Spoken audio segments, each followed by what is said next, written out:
Bonjour à tous, c'est Malone et bienvenue dans ces curiosités. Aujourd'hui, nous allons nous intéresser au Kenya.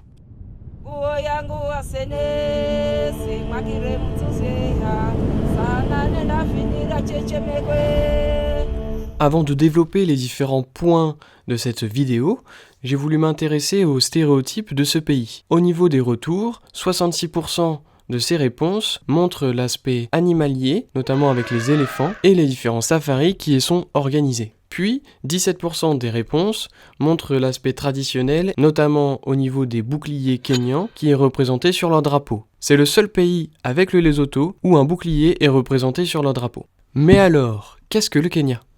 Géographiquement, c'est un pays d'Afrique de l'Est. Il est limitrophe du Soudan du Sud au nord-ouest, de l'Éthiopie au nord, de la Somalie à l'est, de l'Ouganda à l'ouest et de la Tanzanie au sud-ouest. Mais il est aussi baigné par l'océan Indien au sud-est. Du côté des chiffres, le Kenya a une superficie de 580 367 km². Il a donc une superficie semblable à la France. Il y a 52,6 millions de Kenyans, dont leur langue officielle est le Swahili. C'est une langue bantoue de l'Afrique de l'Est parlée aussi en Tanzanie, en Ouganda ou encore au Mozambique. De par leur historique colonial, il y a aussi l'anglais qui est en langue officielle. La capitale du Kenya est Nairobi, elle est située au sud du pays, non loin de la frontière avec la Tanzanie. Contrairement à la Casa de Papel, c'est une ville pleine de vie puisque 4 400 000 Nairobiens y vivent, ce qui équivaut à 2 fois Paris. Nairobi est l'une des villes d'Afrique les plus évoluées technologiquement, faisant un réel contraste. Mon contrat contrax ? C'est mon contrat minceur ? Faisant un réel contraste avec la savane aux alentours. Le Kenya est une république dont le président est Uhuru Kenyatta. Une question nous vient à l'esprit s'il y aurait un lien entre le nom du président et l'étymologie du pays.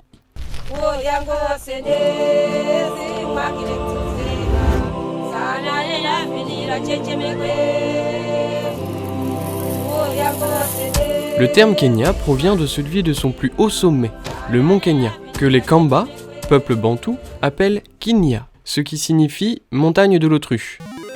En effet, ce dernier nom renvoie à la couleur du pic, qui sont blancs avec la neige et noirs avec la roche, ressemblant au plumage du mâle de l'autruche. Cependant, l'orthographe actuelle dérive d'une série d'évolutions depuis que Johann Ludwig l'a observé en 1849, déformant ainsi le mot Kinya en lui attribuant le nom Kingnya. Lorsque le Kenya obtient son indépendance, Jomo Kenyatta, qui est le père de Uhuru Kenyatta, est élu premier président. L'incoïncidence sur l'orthographe de son nom de famille entraîne ainsi le changement de la prononciation de Kignya en Kenya.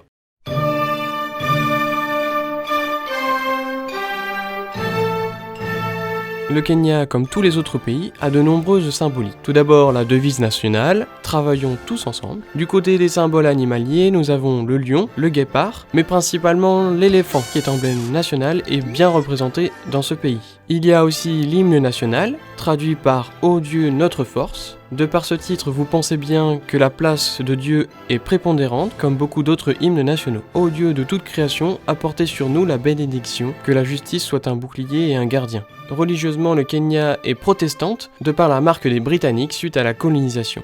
S'ensuit ensuite les catholiques, et enfin une minorité de musulmans. Intéressons-nous maintenant à cette marque britannique en survolant l'histoire du pays.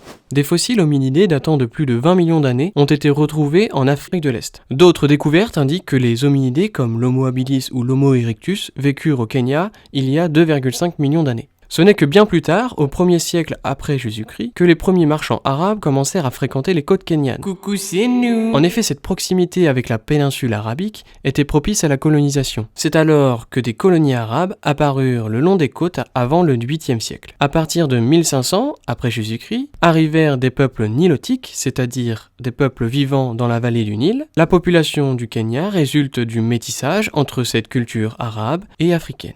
L'histoire coloniale du Kenya débute avec la création d'un protectorat allemand sur des possessions du sultan de Zanzibar en 1885. Puis en 1888, les Britanniques arrivent. And you are? Pleasure.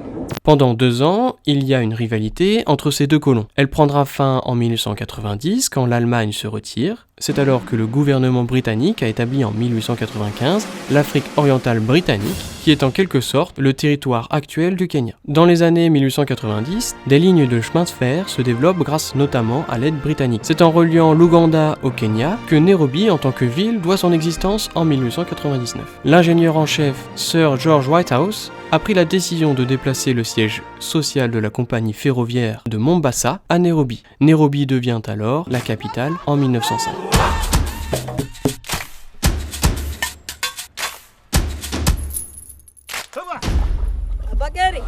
Sur le modèle de l'Afrique du Sud, sous la colonie britannique, elle impose aussi, en 1915, l'obligation pour tous les Noirs de plus de 15 ans de porter en permanence autour du cou un certificat prouvant leur identité et leur emploi. Ces lois amènent des tensions entre Kenyans et colons. Une rébellion éclate entre le chef Momo et la loi coloniale britannique entre 1952 et 1959. Les décideurs britanniques firent alors participer de plus en plus les Africains aux processus gouvernementaux afin de couper les rebelles de leur soutien. La guerre s'achève avec de lourdes pertes du côté de cette rébellion. Le dirigeant indépendantiste Jomo Kenyatta est libéré de prison en 1961 alors que l'indépendance du Kenya se profilait. C'est le 12 décembre 1963 que le Kenya est indépendant. Il rejoint donc le Commonwealth et dans la même occasion, le drapeau a été officialisé. Il est constitué d'une bande supérieure noire représentant le peuple kényan, puis d'une rouge représentant le sang coulé lors de la lutte pour l'indépendance du pays, le vert pour la richesse naturelle du Kenya. Les lignes blanches ont été ajoutées à l'indépendance pour symboliser la paix. Enfin, en son centre, un bouclier et 2 lances traditionnelles Maasai symbolisent la défense et la liberté du pays. 1 an plus tard, le pays devient une république et Kenyatta son premier président. Le parti opposant est interdit et le pays redevient de facto un État monoparti. À la mort de Kenyatta en 1978, son vice-président Daniel Arap Moi devient président par intérim, puis officiellement en fin d'année. Le style du nouveau président, qui part à la rencontre des citoyens, tranche avec son prédécesseur qui gouvernait derrière des portes closes. Les pressions du Royaume-Uni, des États-Unis et des pays scandinaves aboutissent à la libération des 6 hommes politiques opposants au régime. En décembre 1991, le pays redevient constitutionnellement un État multiparti. C'est alors qu'en 1992 voient s'accomplir les premières vraies élections multiparties depuis l'indépendance. Et le résultat fut cocasse car c'est l'actuel président Uhuru Kenyatta, fils du premier président, qui a été élu. Mais non!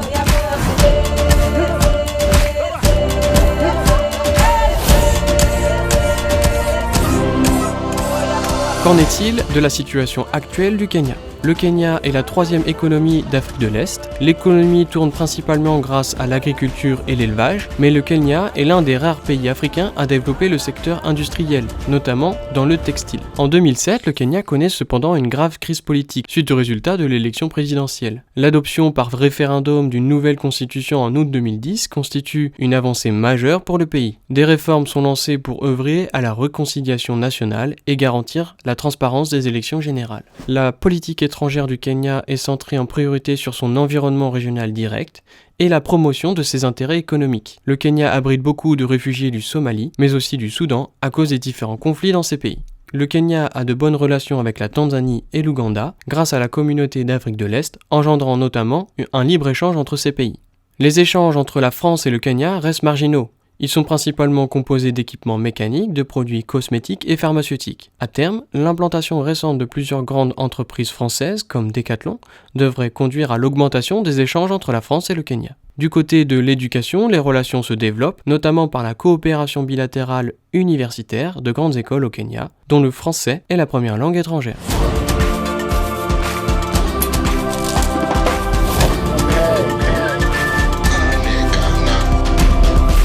Voici une liste de quelques monuments à visiter au Kenya. Tout d'abord, nous avons Fort Jésus, qui est un fort érigé entre 1593 et 1596 par les Portugais au sud de Kenya, sur l'île de Mombasa. Il a été érigé afin de protéger l'entrée du port établi sur l'île contre les incursions incessantes des Ottomans. Son activité militaire aura duré plus de 300 ans. Il est actuellement inscrit par l'UNESCO au patrimoine mondial en tant que bien culturel depuis 2011. Le musée de Karen Blixen, c'est un musée situé au Kenya dans la banlieue verte à 10 km de Nairobi. Ça va faire plaisir aux fans de Out of Africa car le musée se trouve dans l'ancienne maison de Karen Blixen. Nous avons le parc national de Tsavo East qui est le plus plus vieux et plus grand parc du Kenya. Il a été ouvert en 1948. Ce parc national comprend 2 parties administratives, Est et Ouest, divisées par la voie de chemin de fer reliant Mombasa à Nairobi.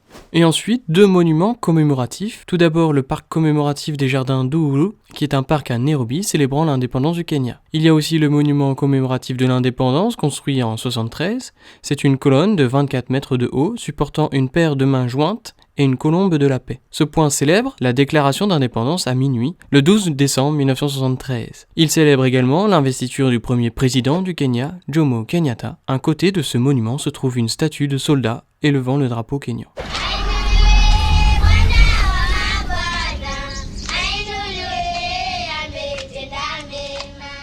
Je vais maintenant parler de 2 personnalités kenyanes. Tout d'abord, nous avons Alfred Kipketer, né le 26 décembre 1996. C'est un athlète kényan spécialiste de 800 mètres. Il se révèle lors de la saison 2013 en remportant la médaille d'or du 800 mètres lors des championnats du monde cadets en 1 minute 48 secondes et 1 centième. Son premier tour chronométré est en 48 secondes 63, soit un temps plus rapide que celui établi pour le record du monde. En 2014, il remporte également la médaille d'or du relais 4x800 mètres et il s'adjuge le titre de 800 mètres des championnats du monde junior.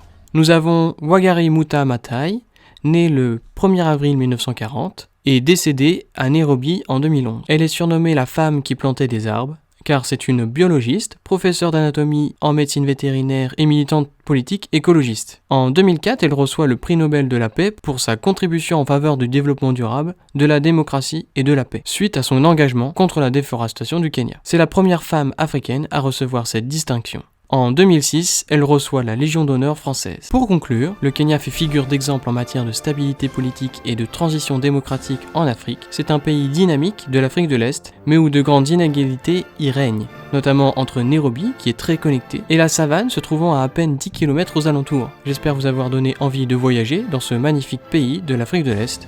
C'était Malone, Amani.